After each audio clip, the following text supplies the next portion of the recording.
A companhia se estabeleceu no terreno de um estaleiro em um prédio que depois seria conhecido como Red Barn, ou Celeiro Vermelho. Eles começaram com uma pequena equipe de marceneiros e costureiras. Os primeiros aviões foram fabricados perto desse rio Lamacento, nos arredores de uma zona industrial de Seattle. E no começo eles estavam tateando, usando lona, cola e madeira. O William Boeing tinha um olho bom para talentos de engenharia e talentos administrativos, pessoas talentosas das quais o sucesso da companhia iria depender. Em 1916, a companhia contratou seu primeiro engenheiro aeronáutico. Wang-Soo era chinês formado pelo MIT e William Boeing o contratou. E ele acabou voltando para a China depois de um tempo e ajudou a China a criar sua indústria aeronáutica. Desde o começo, Boeing desejava construir um negócio viável. O segredo seria responder à questão: para que serve um avião? A primeira resposta para a questão foi a guerra. Os exércitos estavam de olho em qualquer tecnologia que oferecesse alguma vantagem. Mesmo antes do começo da Primeira Guerra Mundial, em 1914, as Forças Armadas Europeias e logo depois norte-americanas viram o potencial dessas máquinas voadoras. Quando a aviação entrou em cena, de repente, a guerra ficou tridimensional. A Primeira Guerra Mundial foi uma guerra de trincheiras. Os soldados cavavam o chão e ficavam presos no chão, lutando dentro das trincheiras. Mas quando o avião surgiu, os soldados não ficavam mais presos no chão. Eles podiam sobrevoar o inimigo. A grande vantagem era a habilidade de explorar, invadir pelo ar, sobrevoar o inimigo e ver o que estava acontecendo do outro lado. O avião decolava e fazia o que a cavalaria costumava fazer antes. Os primeiros clientes de Boeing foram os militares norte-americanos. Wang-Soo era o engenheiro aeronáutico do modelo C. A Marinha encomendou 50 unidades como aviões de treino. A empresa contava com mais de 300 funcionários para atender ao aumento da produção gerado pela encomenda da Marinha. Mas o repentino fim da guerra em 1918 expôs a natureza volátil da indústria da aviação. As encomendas militares foram encerradas. 2/3 dos funcionários foram dispensados e a companhia de aviões Boeing começou a fabricar móveis.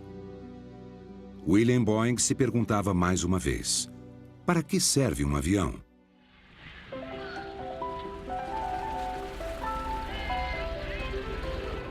O que movia a economia norte-americana depois da Primeira Guerra Mundial era dinheiro e correspondências. Movimentar os dois impulsionava a economia.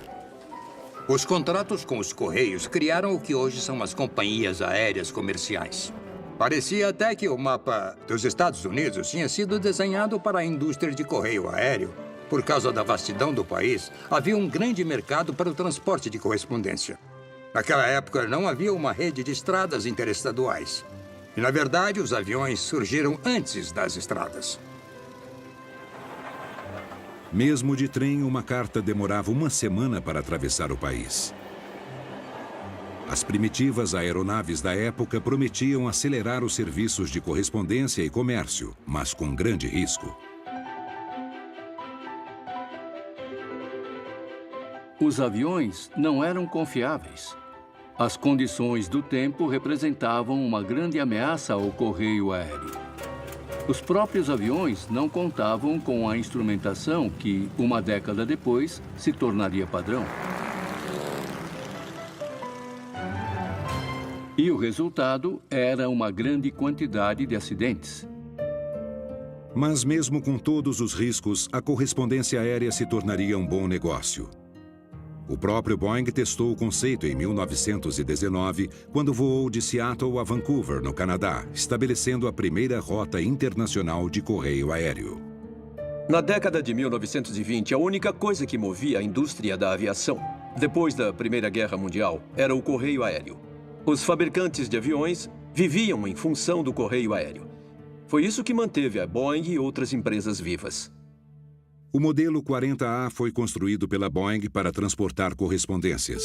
De diversas maneiras, era a primeira aeronave não militar que expressava a visão de William Boeing de competir na indústria da aviação, oferecendo aviões com a mais avançada engenharia e design.